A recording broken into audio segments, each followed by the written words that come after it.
Kota Palembang saat ini sudah berstatus PPKM level 3 karena adanya penurunan kasus COVID yang cukup signifikan. Pemerintah Kota Palembang menunggu instruksi pusat terkait aturan PPKM ini. Menurut Wali Kota Palembang, ada beberapa kelonggaran yang telah diberikan seperti operasional mal, tempat wisata, resepsi dan pernikahan yang diperbolehkan.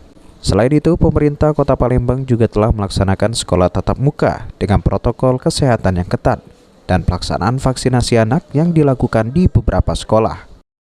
Tatap muka kembali dengan juga mendapat protokol kesehatan.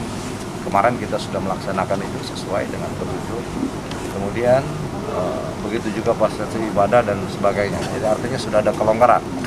Nah, untuk itu terus kami menghimbau kepada masyarakat, kita bersyukur bahwa level corona ini sudah membaik di Kota Palembang untuk terus kita mendapat protokol kesehatan. Pelaksanaan vaksin anak untuk dosis pertama ini dilakukan untuk 1.500 anak yang ada di Kota Palembang secara bertahap.